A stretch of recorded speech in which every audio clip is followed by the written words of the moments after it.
You're listening to the Bible Uncut and Unfiltered. We believe the Bible doesn't need to be watered down or cleaned up to be understood. Our goal is to provide a healing place to discuss the questions you can't ask and the context you won't learn in church. I'm your host, Colin Connor. Now, on to the episode. Here we go, finally back in just a book of the Bible, doing a study chapter by chapter. I can't believe it's been like 6 months since we did one of these, but we finished up Ecclesiastes back last summer, and we did a lot of topical stuff since then, and a couple mini-series too in there that I really enjoyed, but personally, I just love when we're in a book of the Bible and going verse by verse through it. This is just kind of my bread and butter, so I'm really looking forward to doing this Exodus series with you. Like I mentioned last week, we are probably just going to do about the first 15 chapters or so. And in that episode, we gave a lot of background on the stuff you don't know about Exodus. So if you haven't listened to that, I definitely recommend going back and checking that out so that it helps make sense of this episode today. And boy, oh boy, do we have a great intro to Exodus here with chapter 1. We are covering the Pharaoh's connection to the serpent in the garden, weird connections between potter's wheels and birthing stones, what happens when 70 just won't equal 75, and when God is okay with lying. So all of that and more coming up this week. Let's get started right off the bat with the first 5 verses of Exodus. Now these are the names of the children of Israel which came into Egypt. Every man and his household came with Jacob: Reuben, Simeon, Levi, and Judah, Issachar, Zebulun, and Benjamin, Dan and Naphtali, Gad and Asher. And all the souls that came out of the loins of Jacob were 70 souls, for Joseph was in Egypt already. Man, you can't get 5 verses in without the King James terminology. Came out of the loins of Jacob. Someone please cross-stitch that on a pillow. We need more life verses like that one right there, right? Maybe not quite. These first 5 verses definitely don't seem like they're starting the book off at a great pace here, right?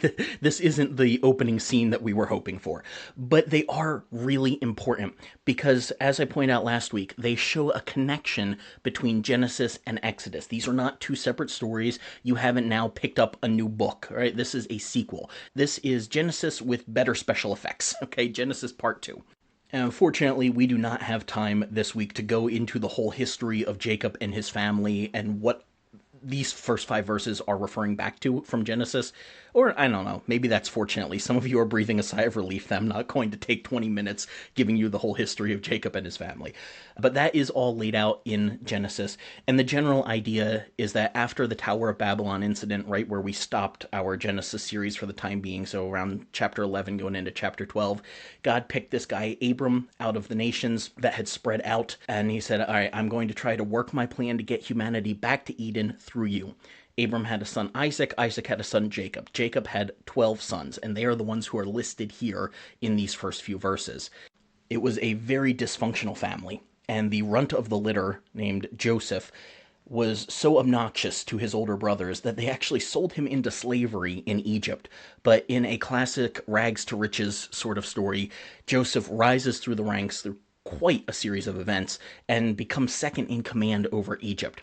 Then a famine hits the land that Jacob and his family had been in. They come to Egypt to get more food. They find Joseph there, although they don't realize at first that's him. They reconnect eventually. He provides for them. And the Pharaoh is so pleased to have the family of his second in command there that he welcomes them into the land and says, all right, you guys stay here. They actually take a little portion of the land that was called Goshen back then. That is usually believed to be on the northeast side of Egypt. So if you imagine Egypt there on the northeast tip of Africa, you have the Sinai Peninsula in between Egypt and the Middle East there. So it's kind of just before you get to the Sinai Peninsula. So it's up on that northeast side along the Nile River leading into the Mediterranean Sea. So that is where Jacob and his family lived. Verse 1 refers to them as the children of Israel. Now that is a term that will get used throughout much more of the Tanakh to refer to the Israelites as a whole, all of the people who descended from Jacob. But at this point, it is just very literally referring to the children of Israel, because Israel was another name for Jacob. After this weird incident where he wrestles with possibly an angel, he is given the name Israel as somebody who wrestles with God. It's a really fascinating story. I wish we had time to go into it today. but Jacob was also called Israel. So when we're talking about the children of Israel here, it's not just referring to Israel as a nation because, well, they weren't big enough to be a nation yet. It is literally referring to the direct descendants of this person, Jacob/Israel. And the next few verses list out the names of Jacob's 12 sons. And it sets apart Joseph because Joseph was already in the land of Egypt when the rest of the family came in. But that leads us into a problem right off the bat. We are barely 5 verses into the book, and we already have something that we need to talk about here. And that's because verse 5 says that all who came out of the loins of Jacob, that means all of his direct descendants, were 70 souls, 70 people.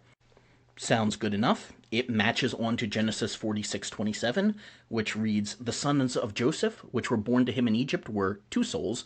All the souls of the house of Jacob, which came into Egypt, were 70, or 70. All right, makes sense. It also tracks onto Deuteronomy 10:22.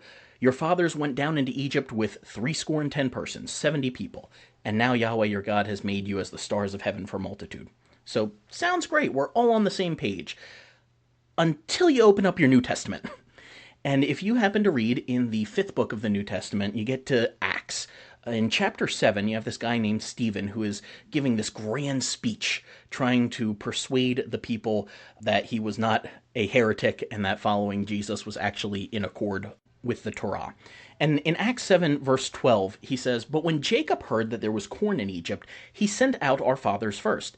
And he means forefathers. At that point, we are hundreds upon hundreds, actually almost 2,000 years removed between the time that Jacob's family went into Egypt and the time that Stephen was living.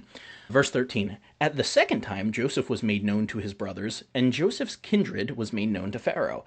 Then sent Joseph and called his father Jacob to him, and all his kindred, all his family, 75 souls." So 75 people. So we have this record through the Tanakh, through the Old Testament, Genesis 46, Exodus 1, Deuteronomy 10, they all say 70 people went into Egypt, and usually they'll tack Joseph onto that later since he was already there. But then Stephen says 75 people. So what's going on? Well, this is something that we've talked about a few times here and there on the podcast. I'd like to eventually do a dedicated episode on it, but I just kind of keep addressing it whenever it comes up.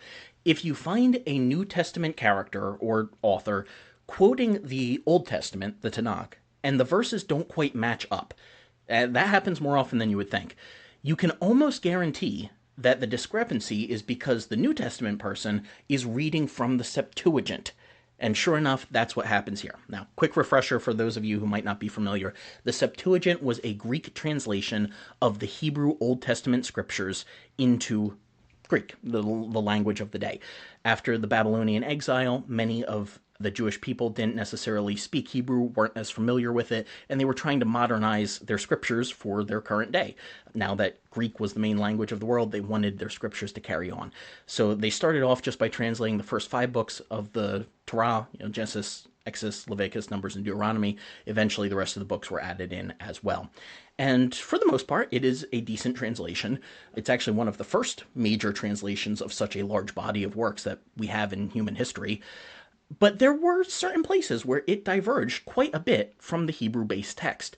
And as far as we can tell, it seems that many of the New Testament authors and even some of the characters in the stories were more familiar with the Greek Septuagint translation than they were with the Hebrew originals. So if you find that a New Testament reference of an Old Testament verse doesn't quite match up, it's probably because the author was referencing the Septuagint. And sure enough, that's what happens here. If we were to look up the Septuagint rendering of Genesis 46:26, we would read, "All those who went to Egypt with Jacob, those who were his direct descendants, not counting his sons' wives, numbered 66 persons. With the 9 sons who had been born to Joseph in Egypt, the members of Jacob's family which went to Egypt were 75 in all." Likewise, Exodus 1:5 in the Septuagint reads, "The descendants of Jacob numbered 75 in all. Joseph was already in Egypt." So that explains where Stephen was coming from. We know he's not just pulling these numbers out of his butt now, or he didn't misremember it. But that still doesn't explain why there's a discrepancy. The Hebrew text of Genesis 46 and Exodus 1, that our English versions are often based off of, says 70. But the Septuagint, the Greek translation that the New Testament writers were familiar with, says 75. So what's going on? Well, before I get to an answer here, let's complicate matters further because that's what I'm good at, and that's what biblical scholarship is. We just complicate matters further. I get it. Not everyone likes that, but hey, if we're trying to study the Bible, we need to actually be honest with what is there in the text, whether we like it or not. And so we've already addressed, we have this discrepancy going on here where the Septuagint says 75, the Hebrew text says 70. But then if you get to Deuteronomy 10:22, the Septuagint still says 70. So apparently, it just depends on what passage in the Septuagint you're reading, whether it says 70 or 75. All right, well, what's the big deal? Well, if we look at Genesis 46:26, it reads, "All the souls that came with Jacob into Egypt, which came from his loins, besides Jacob's sons' wives, all the souls were 66. So 66 people. Jacob's family minus his daughters-in-law equals 66, because we're just talking about those who directly descended from Jacob, not who married into the family. Both Hebrew and Greek agree on this. So then you have to figure out, how do we get from 66 to 70 or 75? Well, if you add in Joseph, since he was already in Egypt, that's 67. If you add in Jacob, because, Jacob didn't descend from Jacob, so if you add him to it, you get 68. All right, well, you're still 2 to 7 short, depending on which number you're going with. So how do we make sense of that? Well, Joseph had 2 sons in Egypt, so that could bring the number up to 70. And that sounds like a nice fix. Except we run into issues now with the Septuagint, because the Septuagint actually tells us that Joseph had 9 sons in Egypt. So that's how the Septuagint gets from 66 to 75. They just add in Joseph's 9 sons. Problem with that is you're not including Joseph or Jacob. So you still kind of have an issue there. I think a better explanation of the difference comes from some scholars who have pointed out that if you keep the standard 70 rendering of the 66 plus Jacob plus Joseph plus Joseph's 2 sons, and then you look at the list in the Septuagint, the 5 extra names that are in there at that point are 3 grandsons and 2 great-grandsons of Joseph. So that would bring the number to 75. The only problem then is a little bit of chronology, because if you're strictly following the years of the Joseph story, his sons would not really have been old enough to have sons of their own, much less grandsons of their own by that point. So why would they be included in the number to have come out of the land of Canaan into Egypt? And furthermore, if we are then including what would be great-grandsons and great-great-grandsons of Jacob in this lineage of direct descendants, why just stop there? Like, that seems pretty far out to keep counting. It makes more sense just to go with Jacob's sons and maybe his grandsons, but then to start adding in the greats kind of extends it out a little bit too far for me. But hey, I wasn't consulted for it. So really, the point of bringing all this up is to show you that there is a difference within the biblical text, where by the time we get to the New Testament, the authors there are drawing on, I don't want to say extra biblical literature, because it was just a translation of the Tanakh at that point, but they are drawing on this added in tradition of these 5 extra kids being added into the list. So the Bible is not a closed system. It's not being written in a vacuum. The authors are drawing on traditions that have been added to the story at this point. And it's really easy to get lost in this debate. Like, I spent so much time trying to make sure that the math added up correctly, whether to 70 or 75 or even get into the 66 number from earlier. I will link to an article in the show notes that gets into some of the math of it, if any of you are really nerdy with that. But I think we have to remember, first and foremost with this, that the Bible is theological history. So it is accurate, but it also has a point that it's trying to get across. And 70 is a very significant number in the biblical text, partly because it is a round number. And the Bible tends to use round numbers. That can offend our modern sensibilities. We want to know exactly how many people are there. If I go to a sporting event and they announce there is a sellout crowd, they're going to tell me down to the number, like exactly how many people are there in the stadium. I don't just want to hear, oh, there were 18,000 people in the stadium if the stadium holds 18,542. That's just our modern mindset. But the ancient authors were not as concerned with that. In this fact-checking age, we can get exact details. Most ancient Near Eastern cultures were not as concerned with that as we are. That doesn't mean their information is inaccurate. It just means that they are going about it in a different way, focusing on different things. Our focus is to try to get the numbers exactly right. Their focus was more on the bigger story they were trying to tell and how the numbers could potentially fit into that goal of what they were trying to say. Verse 6 introduces us to yet another chronology issue, because it says, Joseph died, and all his brothers, and all that generation. And the children of Israel were fruitful, and increased abundantly, and multiplied, and waxed exceeding mighty, and the land was filled with them. Then there arose up a new king over Egypt, who knew not Joseph. I'm going to pause there for now. Let's stop it in verse 8. These verses do not give us a distinct timeline of how long it took between the events of the end of Genesis and these new events in Exodus. It doesn't tell us how much time happened between Joseph and his brothers dying off and this new Pharaoh coming in. However, later passages in the Bible say that 400 years passed.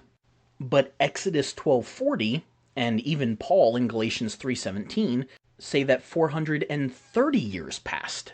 And get ready, because I am about to complicate things even further, as I tend to do.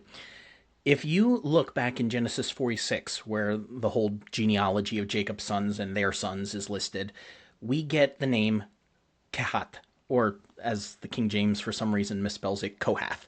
But Kehat is actually Moses' grandfather, according to later genealogies. So if you follow along those genealogies, you get 133 years for Kehat. So he lived 133 years. His son's name was Amram, and he lived 137 years. And then that gets us to Moses, who, this is, I guess, a little bit of a spoiler alert, but at 80 years old, leads Israel out of Egypt. So if we are to believe that Israel was in the land for 400 to 430 years, that does not match up with the ages in the genealogy. Oh, and by the way, I should add in that the 400 years also goes back to Genesis 15:13, where the authors put in a prophecy of God to Abraham, which reads, "Know for sure that your descendants will be a stranger in a land that is not theirs. They will serve them, and they will afflict them 400 years. So we're drawing on that as well. So this is supposed to specifically be that the time of their affliction was 400 years. In this other land, which we then know as Egypt. Well, if you take the numbers from the genealogy, you add Kehat's 133 years to Amram's 137 years to Moses' 80 years when he leads Israel out of Egypt, you only end up with 350 years. But we're actually going to make that number even smaller because it's kind of doubtful that Kehat was just born when they moved into Egypt. So he was actually probably a few years at least into his 133 years. And there's overlap between the time that Amram was born and the time that his father Kehat died. So there's overlap between the 133 years of Kehat and the 137 years of Amram. So that's, I mean, we don't know exactly when in that time Amram was born, but if we drop, let's say 50 years, let's say that Kehat was 25 when Amram was born, and he lived another 25 years into Amram's life before, he died. So that subtracts 50 years from there. That puts us at only 300 years. And we don't know, it could have been even less time than that. So the genealogies don't add up either. Now, this is not some new problem that we have just found with the Bible recently. This is something that Jewish interpreters have been fighting about for centuries. And we can go back even to the time of Rashi, and he's talking about this issue. And the way that many Jewish commentators have handled it is to say that the time frame actually goes all the way back to Isaac, or perhaps even when Abraham was given the promise of the land. And so they suggest that this wandering in a land that isn't theirs includes the time that they were wandering in Canaan, since Abraham didn't actually own land in Canaan. For any of you Bible nerds out there, aside from one little plot that was used as a grave for Sarah, but that's a different matter. For the most part, they did not own land in Canaan. So the Jewish commentators will jump in and say, okay, well, if you add in the lifespans of Isaac and Jacob when they were wandering around in the land that wasn't theirs, you can probably get closer to the 400 or 430 years. But even then, I think that stretches a little bit with Genesis 15, since what God supposedly said to Abraham was that his descendants would be afflicted 400 years, and they weren't necessarily persecuted while during the lifetimes of Isaac and Jacob, or even Joseph. It wasn't until this new Pharaoh comes on the scene. So we're kind of stuck at a conundrum here, where you either have to go with the genealogy timeline, which is going to be significantly shorter, or you have to assume that the genealogy is missing generations. and Israel really was in Egypt for 400 years. There's really no way that you are going to reconcile the two and make perfect math. I realize many of you are not going to like leaving it at that, but sometimes we have to, because the biblical authors handled numbers differently than we do. And if you try to make them exactly line up, especially once we start throwing genealogies into the mix, you are asking for a massive headache. So if you don't believe me on this and you want to try to make it add up, please be my guest, start doing the research, and then email me when you are sick of it, because it is quite the task. And I spent a lot of time trying to make it all add up, and it doesn't quite. And we have hundreds upon hundreds of years of commentators trying to come up with creative ways to make the texts align up perfectly. But I also don't think this is something that should destroy our faith. I know there are plenty of preachers out there that will say every little detail has to be exactly explained in a way that makes perfect sense, or else you might as well throw out the whole thing. I think that's a pretty shallow faith if your entirety of Christianity has to be based on making sure that a couple of numbers add up. At that point, I think you're missing the greater point of the story. So as much as I love getting into the weeds and the minutia of all the text, there does eventually come a point where you have to say, all right, this is taking away from the main study of the passage. And I think trying to get these numbers to even out ends up doing that sometimes. So with that sidetrack out of the way, let me get into some of what you miss out on if you just focus exclusively on trying to get stuff like that to add up. And let's just look at verse 7 again, because this is where we start getting into some awesome hyperlinks to connect us back to Genesis. Let me read the verse again, and I want you to see if there's anything that goes off in your mind as a connection back to a story in Genesis, all right? Exodus 1:7. The children of Israel were fruitful and increased abundantly and multiplied and waxed exceeding mighty, and the land was filled with them.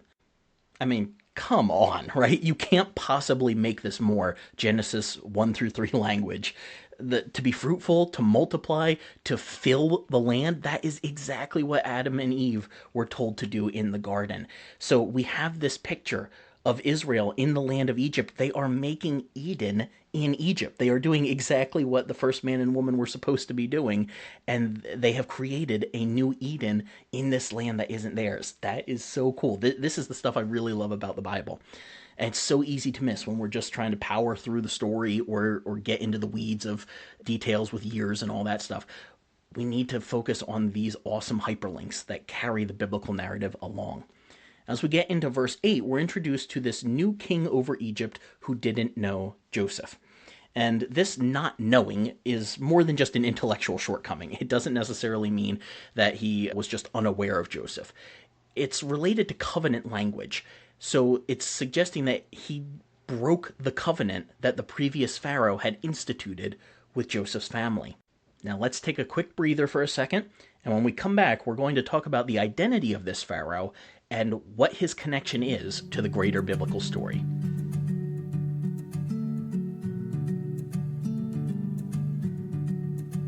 Plenty of ink has been spilled over the centuries on guesses of who this Pharaoh would be.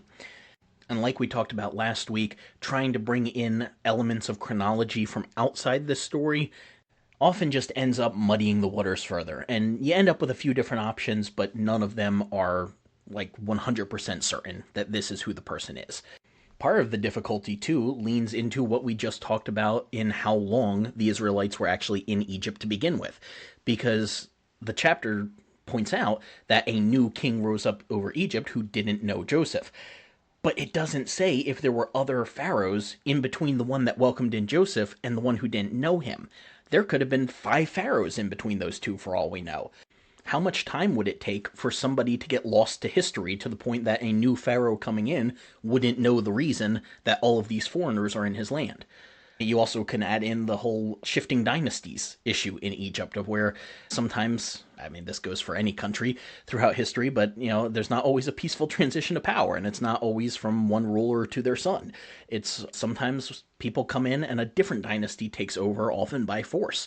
So maybe that could be why this pharaoh didn't know Joseph. Maybe he started a whole new dynasty. Maybe he came in, defeated the previous one, and so he didn't know why this person was there. We don't know, and it really just complicates the issue. But all of these attempts to figure out who the Pharaoh of the Exodus was, they totally missed the point. Like, I understand why people want to know who this guy was. It would be really cool if we could line it up with events from Egyptian history that we're familiar with. But his anonymity in this story is purposeful. There's a reason that we're never given this Pharaoh's name. It's not to complicate, locating where this story takes place in history's timeline. It's because there's a whole theme throughout Genesis, and remember, this is Genesis part 2, so it carries on into here. There's this theme of building a name for yourself.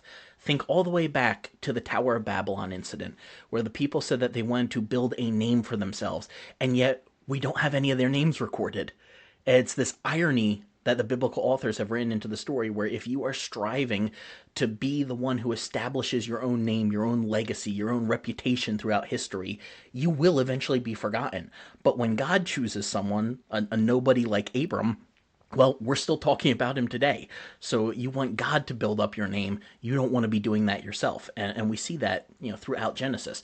Well, the same thing is going on here. This Pharaoh is so invested in establishing his legacy, his name, because he's afraid. We haven't gone to this verse yet, but he's just about to say that he's scared that if there are too many Israelites in this land, they're going to eventually overtake Egypt and overshadow him. So he is so worried about maintaining this name for himself throughout history, and yet we never learn his name. So what a slap in the face by the biblical authors here to say, you were so worried about your legacy, we're not even going to tell anyone who you were. But while we don't know his actual identity, we can detect part of the identity of the role that he is playing in the biblical story. See, certain dynasties of Egyptian pharaohs throughout history would wear a snake depiction on their crown. Now, we don't know for sure whether or not this pharaoh would have worn that, but I can't help but think that that image would be in view here. In which case, the author would be cluing us into the cosmic fight from the previous book that is still ongoing. Remember Genesis 3? The seed of the woman and the seed of the nakhash, the serpent? If we assume that this image of a serpent is representative of the pharaoh at this time, and I think that's very much the case because we're going to see serpents play into this story for several more chapters, then that would indicate that the pharaoh is in the place of the serpent in this story, the nakhash, and God is going to take the seed of the woman and place him right in the palace of the seed of the serpent. It is an absolutely wild way to continue the story from the book of Genesis. Another thing that we should point out with this pharaoh is the contrast between him and the pharaoh of Joseph's time.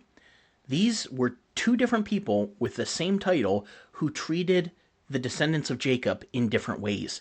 The Pharaoh from Joseph's story ended up with Eden in the wilderness. But this Pharaoh rains death and destruction on his entire land. He brings it upon his own people. Let's read the first dialogue of the book now, or really monologue, because he's just going on about these Israelites in his land. He says to his people, "Behold, look, the people of the children of Israel are more and mightier than we are. Come now, let us deal wisely with them, lest they multiply, and come to pass that when there falls out any war, they join our enemies, and they fight against us, and then they get themselves out of the land. So therefore they set over them taskmasters to afflict them with their burdens, and they built for Pharaoh treasure cities, Pithom and Ramses. But the more they afflicted them, the more they multiplied and grew, and they were grieved because of the children of Israel." We'll pause there for now. This Pharaoh contrasts with the Pharaoh of Joseph's story. The Pharaoh of Joseph's story had an abundance mindset. He realized that there was enough to go around, that they could share with other people coming into their land. This Pharaoh brings in a scarcity mindset, dominated by a fear of what would happen if somebody else had enough. And isn't this what so many of us do? We become reactionary, and whenever there's the slightest chance of a scarcity of something, we try to hoard it. We try to bring all of it in for me and my tribe, even though that's taking away from you and yours, and even if we won't ever use all of that. The best way I find to illustrate this is whenever there's a snowstorm. Now, I realize this might be different depending on where you're from, but up here in the Northeast, whenever there is the slightest hint of any possible coming snowstorm, the stores automatically sell out of bread, milk, and eggs. There's always a joke that people say about being that apparently people love French toast during storms because you got bread, milk, and eggs for that, right? But they'll just hoard this stuff. as if the storm is going to last forever. I mean, anymore, we barely even get enough snow to keep you off the roads. So you're going to be able to go back to the store, and they are going to get more. And honestly, the milk is probably going to waste if you're hoarding that. The bread might as well, too.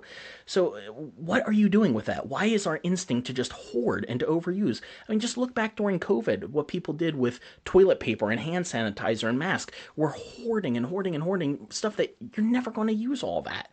And you're taking away from other people. This is a key theme throughout the Tanakh that Bible Project has done a great job emphasizing this recently in the last few years. This scarcity versus abundance mindset. God wants there to be this abundance throughout all the earth. He has provided enough to go around, and he wants us to share with other people, because the more he gives us, the more he wants us to share.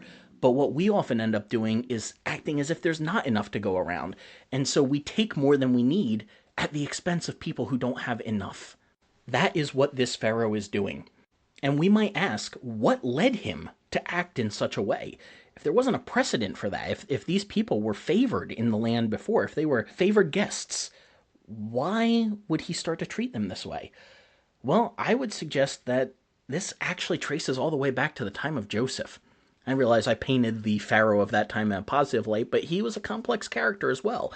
I think he was better than this Pharaoh in the Exodus, but he was not without his flaws. If you were to read that story, you would see that when that famine hit the land and Joseph started stockpiling food, the Pharaoh kind of started to overreach a little bit, because the people came to him for food, and when they didn't have enough money to pay, he took his own people in as slaves to him just in order for them to have enough food to survive. He could have just provided that to them. But instead, he took from people who had nothing just to give them the hope that they could stay alive. So this is not a very popular opinion, but there are some scholars that would suggest this. The oppression of the Pharaoh of the Exodus, or at least specifically at the start of Exodus, because the Pharaoh of the Exodus, the one when Moses leads the people out, that's a different Pharaoh. We'll get to that when we get there. But the Pharaoh in this story here, the way that he oppressed these people, it was actually based on a precedent set by Joseph and his policies in ruling over Egypt back in Genesis. See, Joseph was a smart businessman, but he actually ended up allowing for the oppression of the Egyptians and eventually his own people further down the road. So I think if you read these stories in tandem, if you start with the Joseph story and keep reading all the way through Exodus, Joseph is not an all-around good guy. What he does actually establishes the precedent for the mistreatment of his own people several centuries later.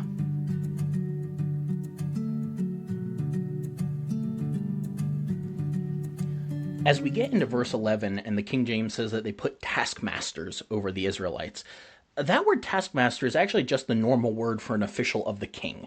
So at this point, they don't seem to be enslaved to the same degree that they might be later. And even then, slavery in ancient Egypt, and so much of this depends on the dynasty, because using broad strokes to talk about ancient Egypt is dangerous because there were, many different dynasties. But in general, slavery in that time was not really like what we think of with slavery from relatively recent history and, even here in America. We need to talk more about slavery and the Bible at some point because it's a very messy topic, but we don't really have time for that whole thing right now. Today, I just want to point out that the slavery in Egypt at this time, it's often called a corvée system.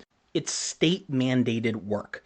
If we think of slavery just from a couple hundred years ago here in America, there was a particular master that owned these different slaves. In this particular context, it's not like there were certain Egyptians who owned all of these Israelite slaves. Rather, it was the state itself, the government of Egypt, that forced labor with very little, if any, pay. So it's not quite the same thing we think of with modern-day slavery. It was more so state-sponsored forced labor.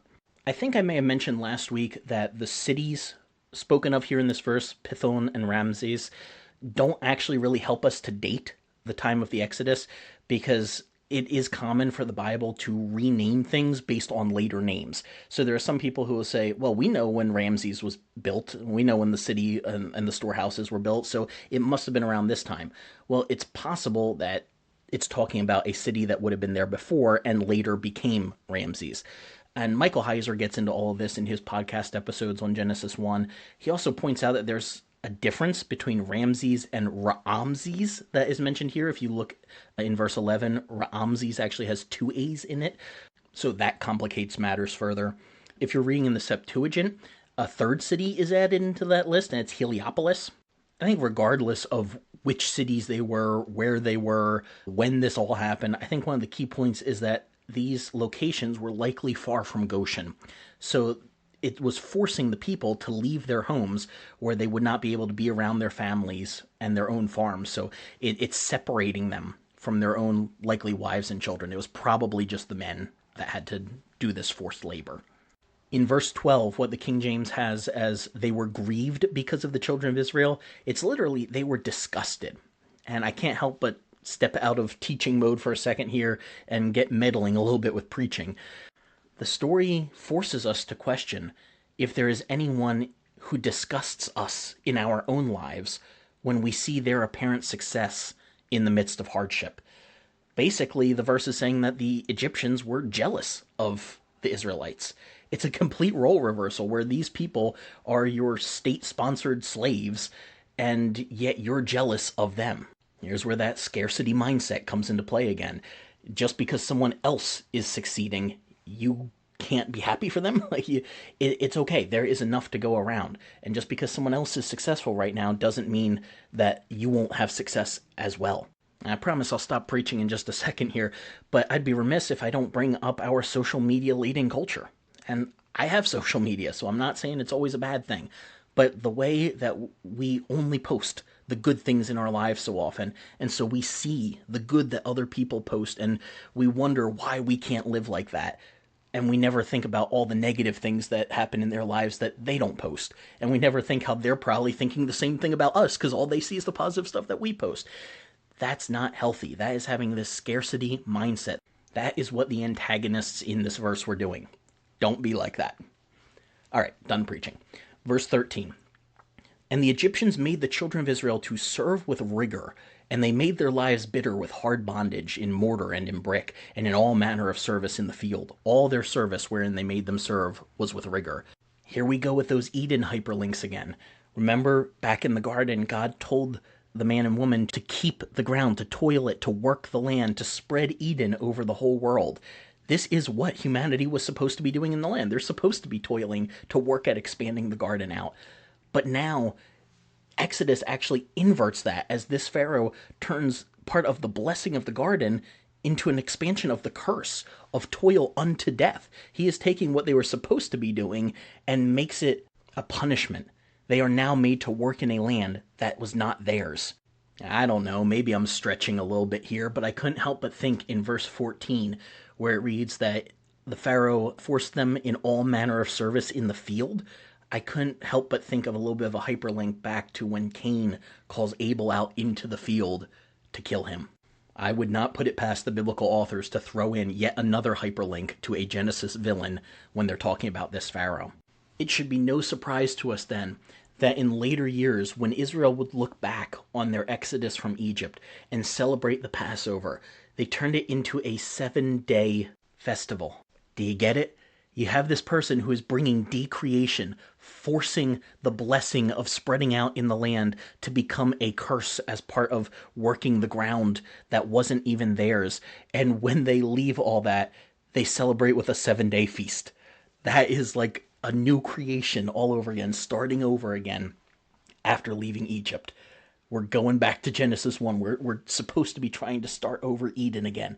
Oh, it is so beautiful. And, this was an entirely different creation order, or worldview, if you will, that the Israelites had. The Egyptians owned everything about them in the land. And when God freed them, he was giving them an opportunity to order creation in a way that did not enslave others, both literally and metaphorically. That's all written into the Torah. But instead, they very quickly choose to become little pharaohs as soon as they get out from under him. And in many ways, the children of Israel, throughout the rest of the Torah and into some of the historical books, they act like Pharaoh in Egypt, and they end up causing more death, just like he did. So far, we have connections that tie the Pharaoh back to the serpent in the garden as well as to Cain. And get ready, because now we're about to have him linked to big bad Babel. Verse 14 reads that he makes the children of Israel to build cities with brick and mortar. The only other city to use this technology so far in the biblical narrative was Babel, the Tower of Babylon. Egypt is becoming Babylon. The baddie in the story from Genesis is Egypt now.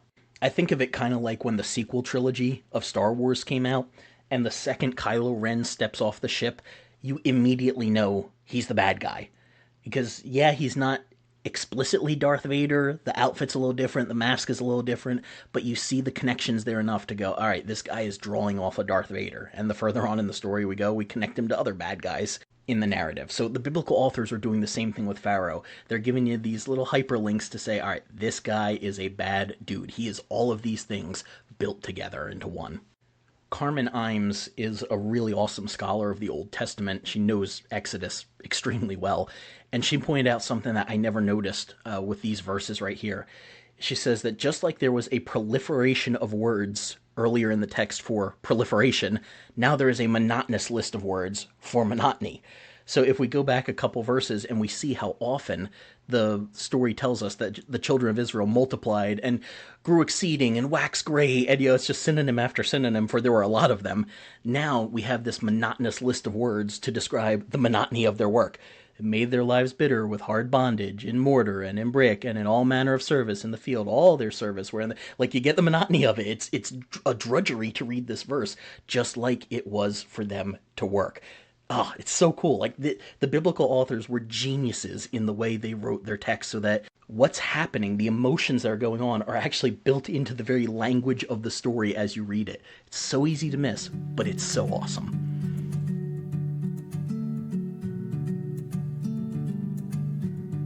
Okay, now as we get into the last section of chapter 1, we have some really fascinating stuff to deal with these midwives. So let's read verses 15 through the end of the chapter.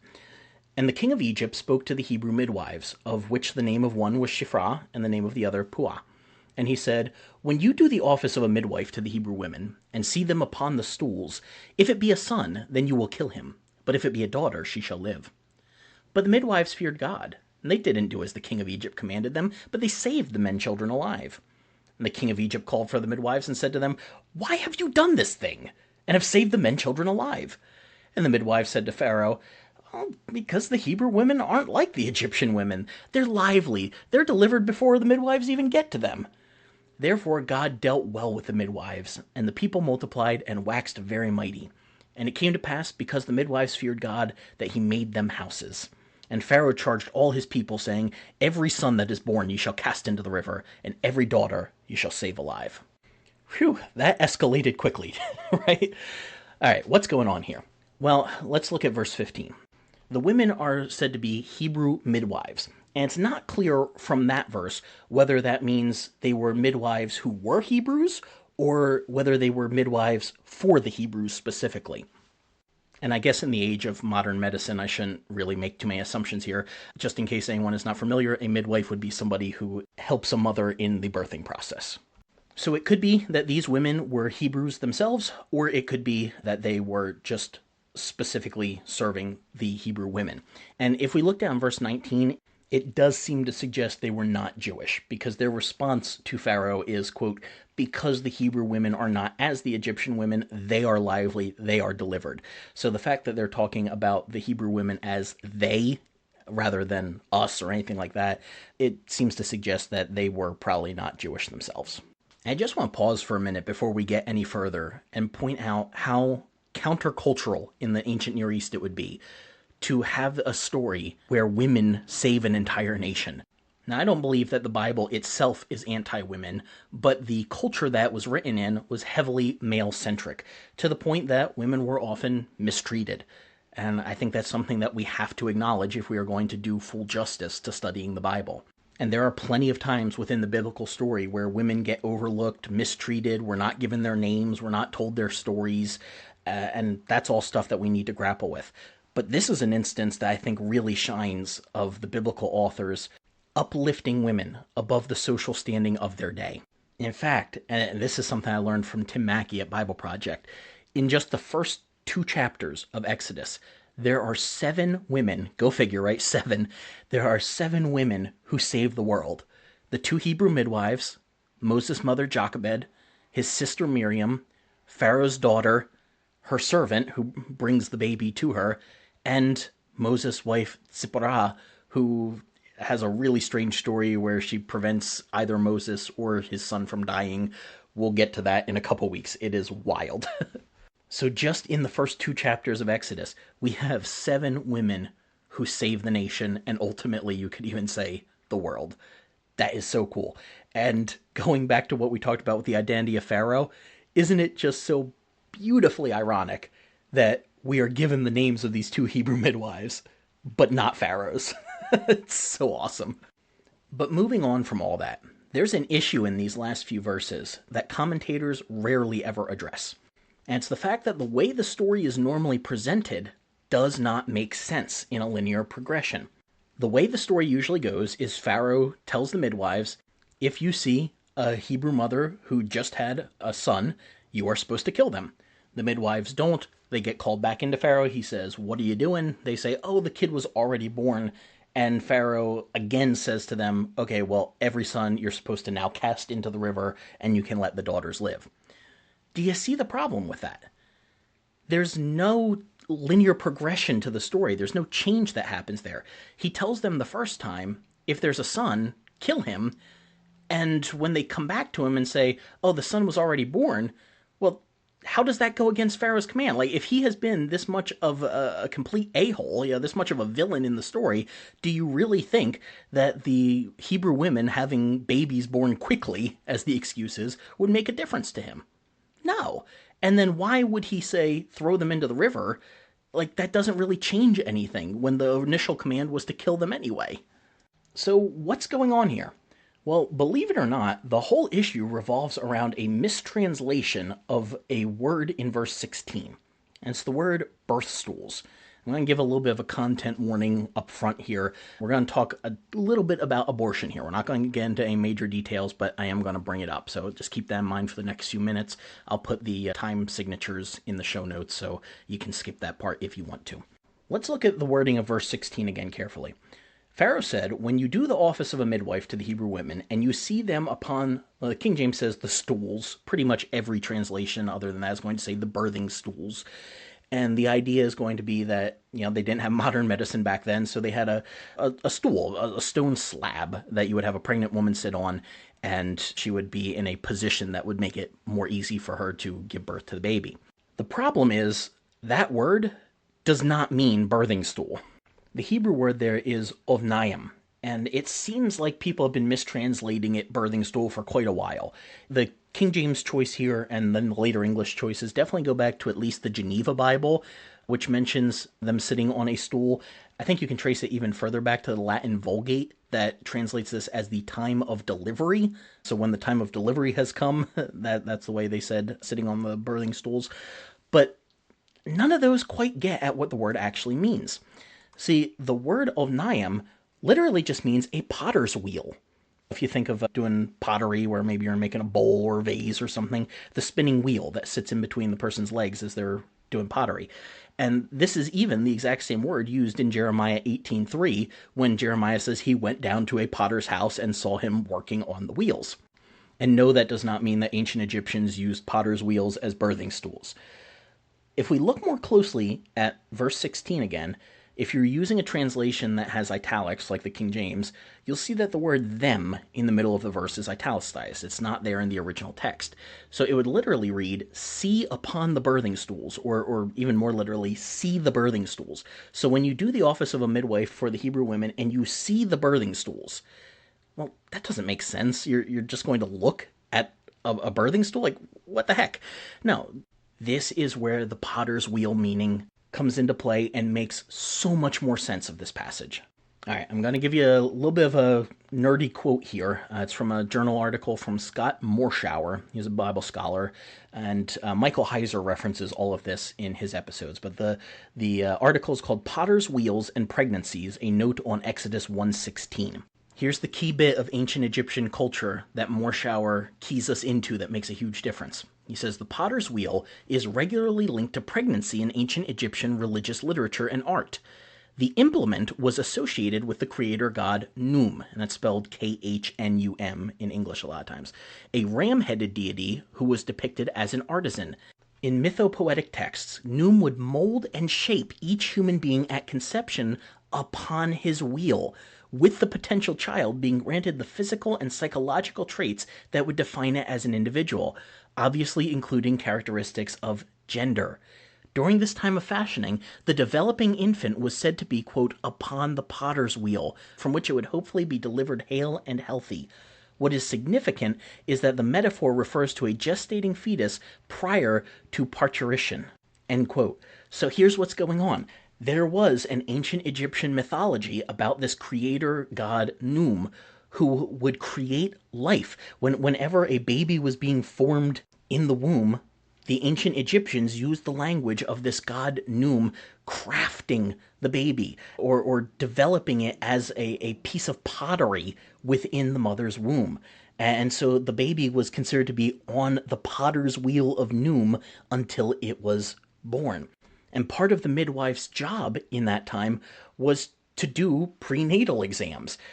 And they had some way of divining, at least in their belief system, whether this would be a boy or a girl while still in the womb. And we don't know how accurate their predictions were, but this then makes so much more sense of the story. Instead of it being about the midwives having a mission to kill newborn baby boys and then making some sort of bogus excuse that, oh, they were already born too early, so we couldn't do our job, even though that was literally their job, was to kill the newborn babies. That doesn't make sense. This makes so much more sense.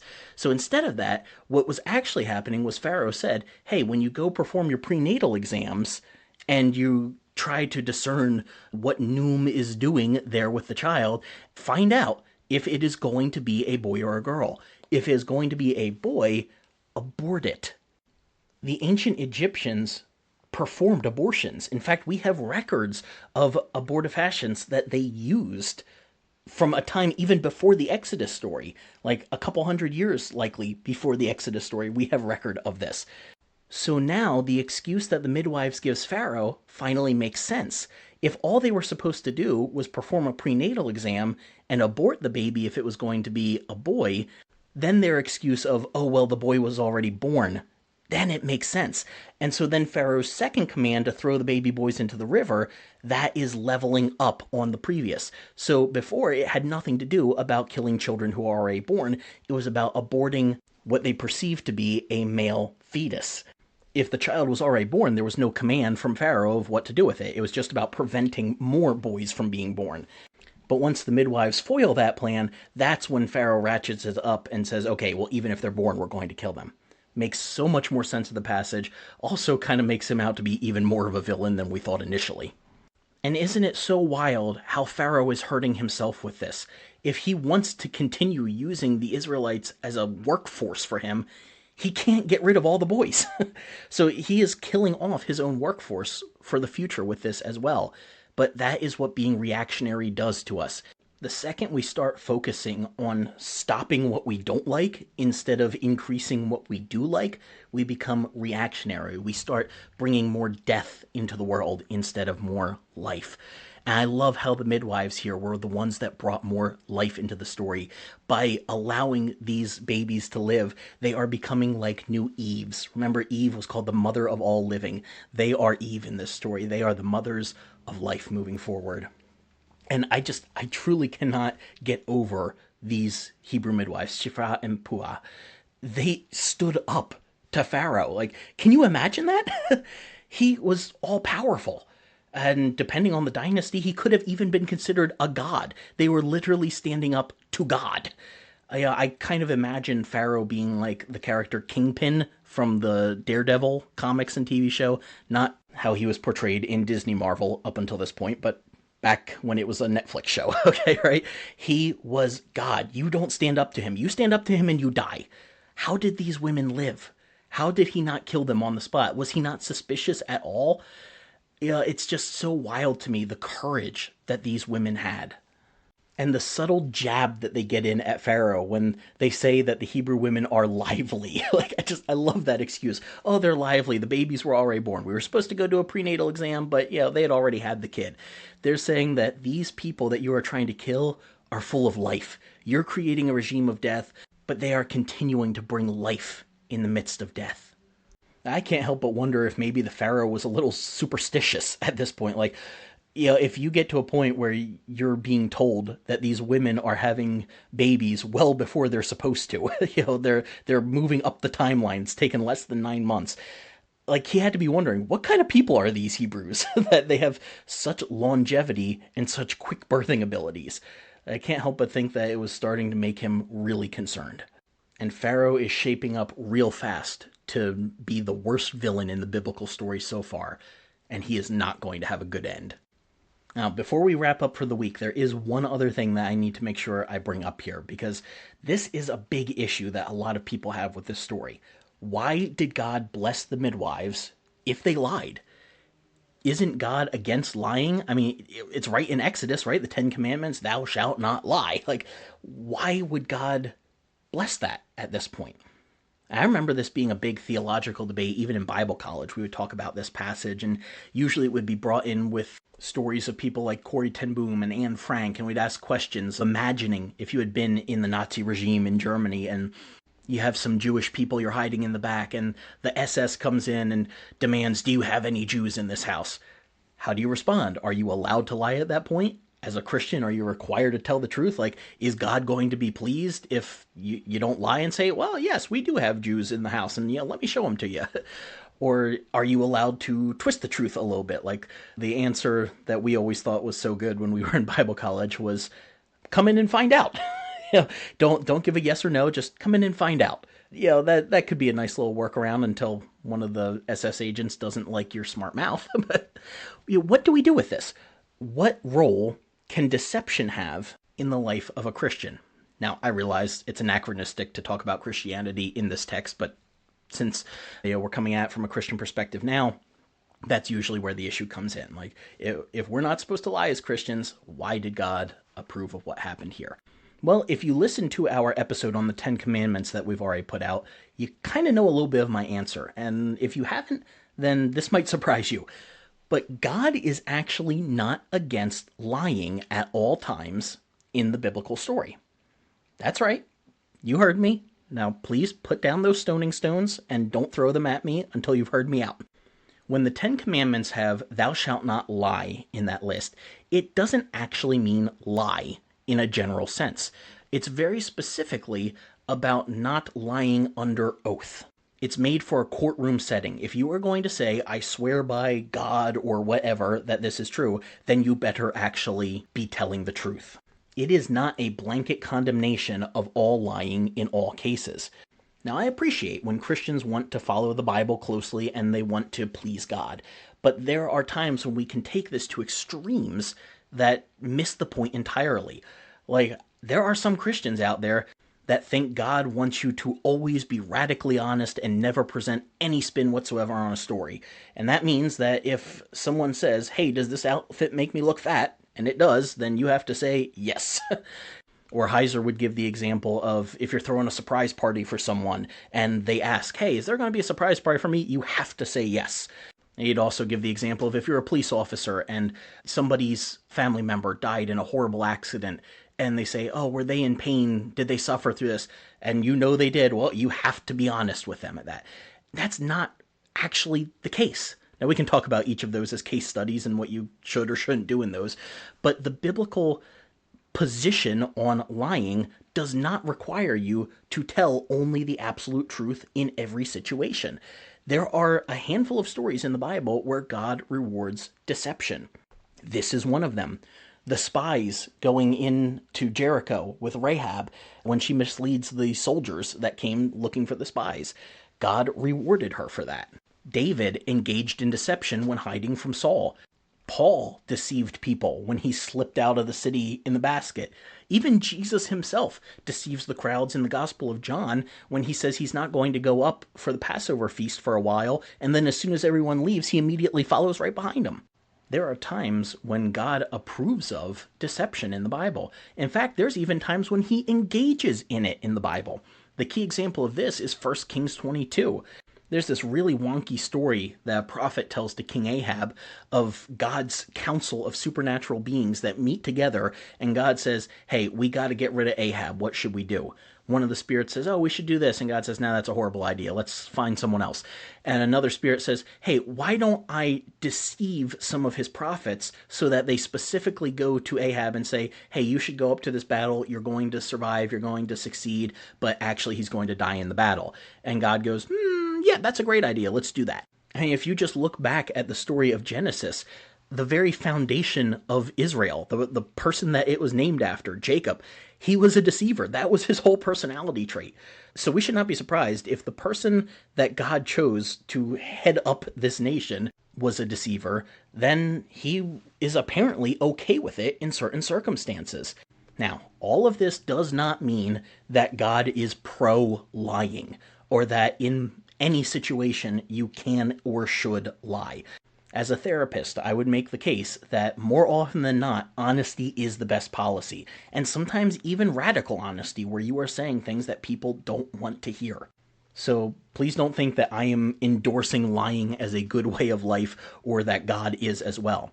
However, reality is rarely black and white. There's a lot of gray in the world, and God knows that. So he operates in that gray zone. We too often try to put God in a black and white box. And that's not how God works. You can't put him in a box. So there are times when he is okay with lying. I would not say always, but in certain circumstances, yes. And it seems to be, if we look at the pattern in these stories where deception is used, it's almost always when the person in power is abusing their power. In cases like that, God approves of using deception to level the playing field against the powerful, to take advantage of those who are taking advantage of others. That means that when those in power tell you to hate or hurt other people because they're different from you or scary to you, just like the Egyptians thought of the Israelites, then is the time to defy and deceive, knowing that God is on your side. It's not a black and white issue. It's not something where I can say, here are all the times when it's okay and here are all the times when it's not. I know that's going to make some of you really uncomfortable. I would challenge you just to sit in the discomfort of it. Realize that now you know this, you can't just put your head in the sand and pretend like the Bible is always anti-lying. If you act like that, you are misrepresenting the Bible and God. If we truly want to treat these biblical texts with respect and follow God as best as we can, we have to acknowledge that sometimes the text is gray where we have said it's black and white. And that's not changing the text, it's acknowledging that the text never changed, we misrepresented it. And so if we are going to truly be people of the book, if we are going to truly be Bible believers, God followers, we have to sometimes change what we have so vehemently preached in order to be more in line with God and the Bible.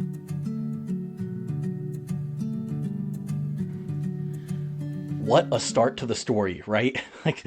Who would have thought there's so much in Exodus before Moses even is mentioned for the first time? I love it, and I hope you do too. Next week, we will get introduced to Moses, the main character of our story, and the first 40 years of his life. Now, chapter 2 is a little bit longer than this one, so I don't know if we'll make it through the whole chapter or not. We'll see when we get there. There is so much awesome stuff in that chapter, like weird traditions from later on about Moses' birth, or connections to ancient Egyptian mythology there, to hyperlinks back to Genesis, when Moses decides to switch sides, to weird encounters with this guy in the desert at the end of the chapter. So we will have a lot to talk about there, and I can't wait for it. But until then, stay curious and keep asking questions about the Uncut and Unfiltered Bible. You've been listening to the Bible Uncut and Unfiltered. We hope we provided a healing place to discuss the questions you can't ask and the context you won't learn in church. If you enjoyed the podcast, would you take a minute to share it with a friend? You could also rate and review on your podcast app. If you'd like to donate to keep our work going, you can go to our website, thebibleuncut.com, and click on the Support Us tab. While you're there, check out the recommended resources and blog where we post show notes and other articles. Thanks for listening. We'll see you next week.